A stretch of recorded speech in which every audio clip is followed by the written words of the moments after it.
So in this clip, we're going to see Piers Morgan and John Kiriakou systematically just dismantle Israeli talking pieces argument as to why the Iran war was a good idea by Donald Trump, almost to the point that towards the end of the clip, we actually see him have a bit of a childish outburst because of the fact that the majority of people are not on the exact same wavelength as him when it comes to this war with Iran. As usual, let's watch the clip in full. I want to give you guys my thought and my commentary and my perspective towards the end. So let's not waste any time. Let's jump in. John Kiriakou, welcome back to Uncensored. Let's just talk for a moment about the domestic jeopardy that I think Donald Trump is risking here. And I think it's significant. The polling is terrible. It's the first time I can remember an American armed forces at war, even if they're not calling it that, which has not had the majority support of Americans.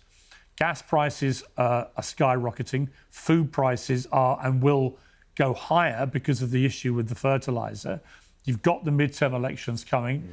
I mean, General Kimmett thinks he's already given up that. I'm not sure that's how Trump will be thinking, but certainly all the polling again suggests that the Republicans could lose both the House and the Senate now if this continues the way that it's going.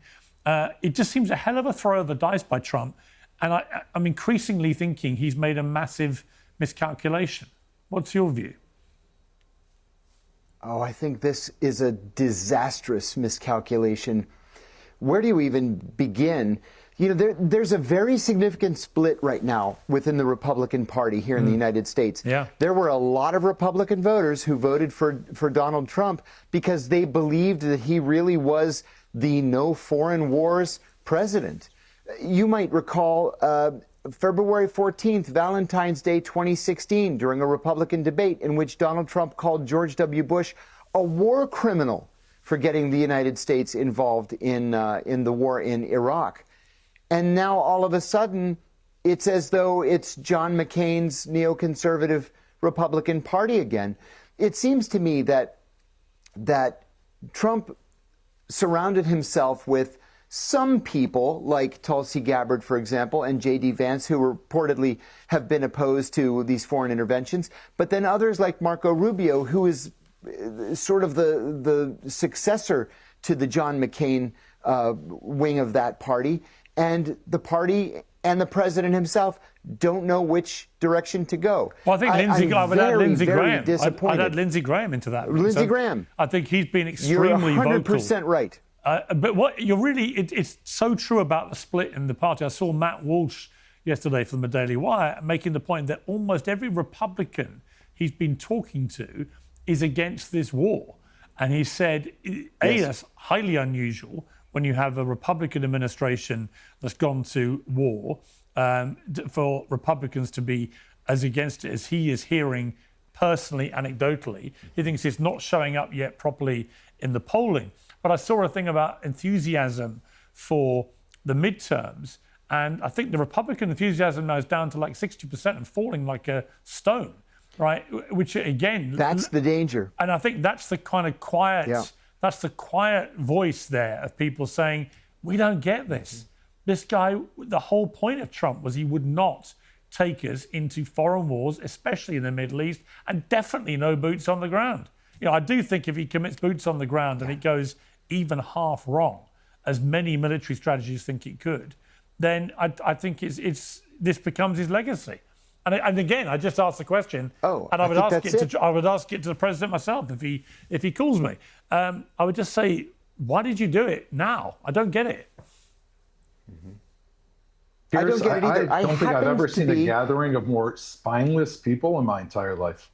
This is just simply, it's like a vacuum, Piers. Like President Trump woke up one morning and decided to go attack Iran because Israel convinced them, as if Iran does not pose a nuclear threat, as if there's no imminent threat. But Doran, hang on.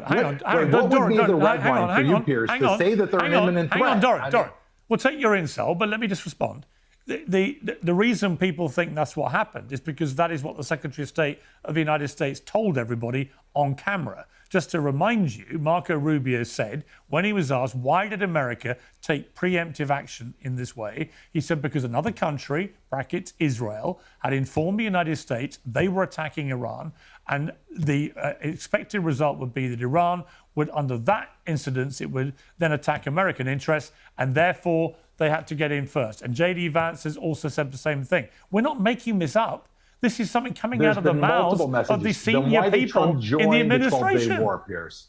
Piers, why did Trump join the 12-day war at the end of the war? Well, the 12-day war... Israel had been fighting alone for 11 and a half days. The 12-day war... Why did Trump swoop in and take out these nuclear reactors? Because he believes that a nuclear Iran poses a major threat. Sure, and we were Marco told... Rubio, Pete Hegseth, they've all said many different things, we were told that threat was eliminated. The president himself said we were told the 12-day war... Iran has killed tens of thousands of Americans over the years. He understands. Nobody disputes the American people, this is their story. They don't need a reason to understand that there's evil in the world and stand up for evil. And by the way, the Brits are the ones who taught us this. Sure. The importance of standing up against evil. Like, what I don't understand about any of the people you brought on, are we just then going to surrender and let Iran just grow into a nuclear armed terror regime? Or does anyone, including you, have another idea of how to prevent this? I think the honest answer about that is that... I didn't think so. Well, I haven't answered. Well, while we're doing that, I'm going to take a look at my spine here. Apparently, it's been eviscerated. No, not all of you, but some of you. Some of you call General Kim spineless. General, I think that I see 3 with spines, including myself here. So you're one of the... But there's nothing... Look, I don't think there's anything particularly heroic or courageous about launching the biggest military attack of modern times with the most overwhelmingly powerful military in history against Iran. That doesn't take particularly... It's not to be a hero. Who needs to be a hero? But I don't understand what the... I don't agree that there was an imminent impending threat. I think the imminent... What would it take? Well, let me answer. The only imminent impending thing was that Benjamin Netanyahu told Trump, we're going to attack. We now know from Antony Blinken, a previous Secretary of State, that he tried the same thing with Obama and Biden, told them he was going to attack, and then both Biden and Obama said, well, we're not coming with you. And then guess what? Israel didn't attack. And that is why people believe, when you add Rubio's comments and Vance's comments, that what happened here is that Netanyahu railroaded Donald Trump into going along with this in a way that was actually rejected by Biden and Obama, and that the actual threat, which is we're going to do it anyway, he probably wouldn't have done it anyway if it wasn't for the Americans. So, history will tell us, I guess, the answers to these questions. But it was fascinating to me that Blinken said what he said. And as to where we are now, how does it square? Surely, Doran, you must see the unbelievable risk of committing ground forces to Iran to get enriched uranium from deep under the ground, when we know how heavily protected it is, and we know how cunning the Iranians have so far been in the way they've responded in this war. I think it's a terrifying potential escalation that could lead to the deaths of many Americans, right? And I say, for what? Where is the impending threat? Where is the evidence? It takes me back to 2003. Here's the evidence. Wait, hang on, you say I'm spineless. Let me answer you about spine. I was editor of the Daily Mirror newspaper in the UK, one of the biggest selling newspapers in the world at the time. I took on my own government, Tony Blair, the Labour government. We were a Labour-supporting newspaper. I waged one of the most ferocious campaigns against a war in media history, and it failed. And we know what happened in Iraq, because I did not believe that there was the evidence that Saddam Hussein had weapons of mass destruction, or that he was about to use them, or hit London in 45 minutes, or any of that bullshit. And you know what? It turned out, very sadly, I was right. And yet, 20 years later, utter mayhem followed that illegal invasion, as I see it. So I don't think it's necessarily lacking in a spine to say sometimes that these wars are wrong and they're on false pretexts, and that the public is entitled to stand up and say, not in my name. That actually can often take more courage than simply dropping a load of bombs on people. Pierce, we see that Iran has fired now thousands of ballistic missiles, including those that land in Israel, in population centers. They fired 2 ballistic missiles towards Diego Garcia, which, yes, had they not fired them to the east and they fired them to the west, could have landed in London. The warhead on a single ballistic missile, if it's 1.5 tons, do you know what the impact zone is? It's 100 square blocks in London. What would it take for you to acknowledge that there's actually an imminent threat? We have ballistic missiles landing all over. At what, when the nuclear warhead is on the ballistic missile and it's on its way to Israel, do we then say, okay, this is an actual threat?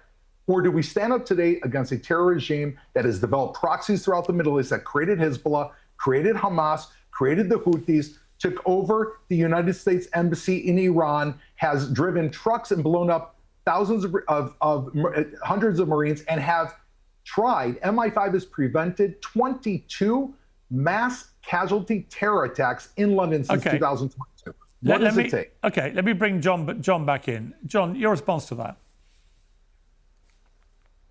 Where do you even begin?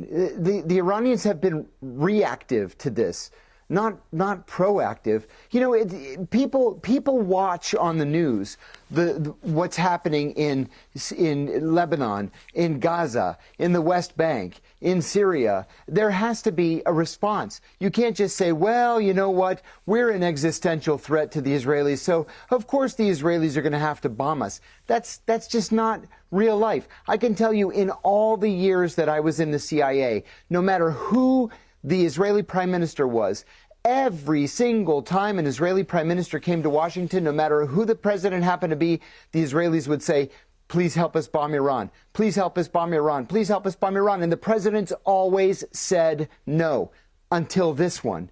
I think that President Trump was duped by Benjamin Netanyahu, and now we're in a war that is not ours from the beginning, and that we cannot win.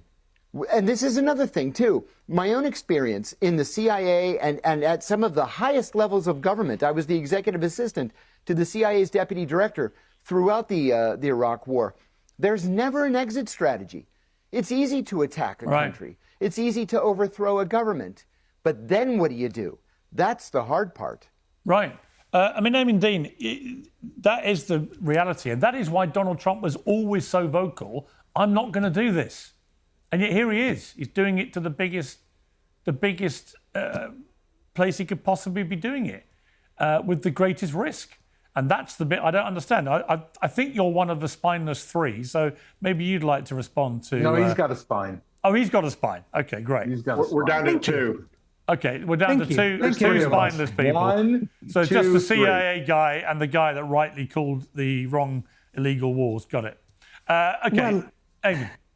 Look, this war was going to happen by hook or crook, because at the end of the day, you know, the Iran represented not the perfectly rational, logical player in the established global order.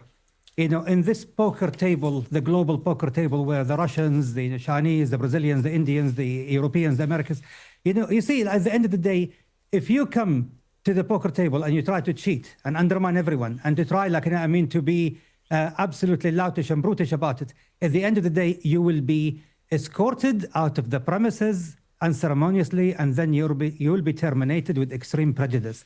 And this is the problem with people who don't understand that the Iranian threat was accumulatively growing stronger and more dangerous, you know, as the years progress. Again, what is so normative about Iran's politics in the region? You have to understand that Iran was expanding across the region, a region that actually contained more than 50+% of the world's traditional energy reserves. And that is a threat to the global established financial order that is backed by the dollar as a reserve currency. You cannot allow Iran to become the hegemon of the entire region, and then Iran can do whatever it wants when it comes to charging, you know, for the petrol with other currencies, undermining the status of the US dollar as the reserve currency of the world. If you allowed Iran, like, I mean, to have such unchecked power across the region, is going to be tremendously, I mean, as always, President Trump said, tremendously, dangerous to the status of the United States, financial system as the financial system of the world. And add to this the fact that you cannot, basically say that Iran's politics and rhetoric towards its neighbors, it's not just only Israel. Some people always saying it was an existential threat towards Israel. Since I was a child, their entire rhetoric wasn't just only about Israel and America. It was also about Saudi Arabia. It was about Kuwait. It was about the UAE. The fact that the UAE trading with Iran for more than 40 years, and at the first sign of trouble, they threw more than 2,500 ballistic missiles and drones at the UAE. What does that tell you? It tells you basically that their entire plan, their entire military strategy was about hegemony over the oil-rich neighbors. As simple as that. They recruited so many young men, 700,000, to be parts of non-state actors, illegal non-state actors. In what world can we tolerate that? And the United States, at the end of the day, if they want, for the America First crowd, America cannot be first at home if it's not first abroad, if it's not first overseas. Because at the end of the day, the entire economic system of the United States depends on it being I hear you. the hegemon of the world and the guardian of the maritime global established order, the maritime imperium. Yeah, okay, but look, you're making an assumption that America is going to win this, and yes. I think that's quite an assumption to make right now. Yes, it is, but because at the end of the day, it's the calculus of the firepower. Okay. At the end of the day, despite all the rhetoric of Iran, we will see whether the firepower alone can win this war. It's not just only firepower. At the end of the day, what is a victory? Arabs always say, that victory is just to be patient. Is your patience outlast your enemies? Yeah. And here is basically the thing is the fact that there is no economic patience in Iran anymore. Three more weeks that their economy will collapse. My guess is that the Iranians will have a lot more patience than Donald Trump. We shall see. We shall see. So it's quite interesting. It really is quite interesting. I'm not even going to focus on this gentleman here, Amandine, I believe his name is. I want to focus on the other individual from Israel. Now, it's clear as day to see what's happened when it comes to this war. It's clear as day to see. Fortunately, Marco Rubio let us know exactly what took place. Donald Trump was duped into going into this war. Let's just have it right. He was duped into going into this war. That's the exact reason as to why when you see anybody who is pro this war, anyone who is pro what's taking place, the consistent strategy of what it is that they try to do over and over and over again, it's really, really straightforward and it's consistent with what they do. They will literally just try and continue to push, fear porn. That's what they'll do. A ballistic missile, if it was to go to the west, then this, then that. This is the reality, and this is what I consistently go back to on this channel when I'm discussing and speaking about this war with Iran.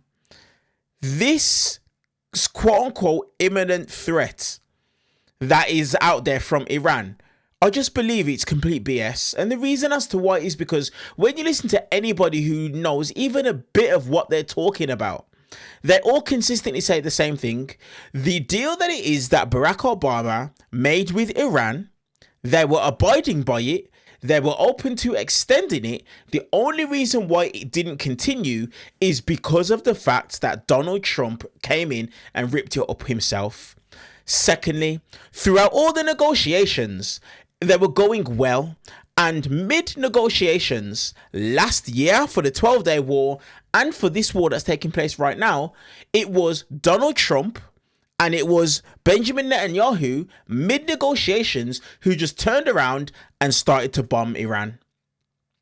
The point that it is that the former CIA agent made was a really, really good point. All Iran are doing when it comes to this war is they are reacting. But unfortunately now, because of the fact that they've been duped by the United States in negotiations on two separate occasions, Piers is right. This isn't going to be a thing where it's just a clear-cut win for the USA. It's not going to be that, because Iran can play the long game here. All they have to continue to do is to stranglehold and keep a hold on the world from an economic standpoint, you know, still holding on and threatening the Strait of Hormuz. All they have to do is continue to do that. And guess what? It's going to continue to affect the markets. And you know that they're affecting the markets, because that's the reason why Donald Trump continuously puts out a Truth Social a couple hours prior to the market opening. Why? To manipulate the market. But over time, guess what? It's not working as well as it was the week prior. It's going to get to a point where the markets are going to realize, you know what? This guy is just trying to take the piss out of us, and it's going to just react in a negative way. This was a war that could have been completely avoided. And the funny part is this: anybody who knows exactly what it is that they're talking about, they back this up.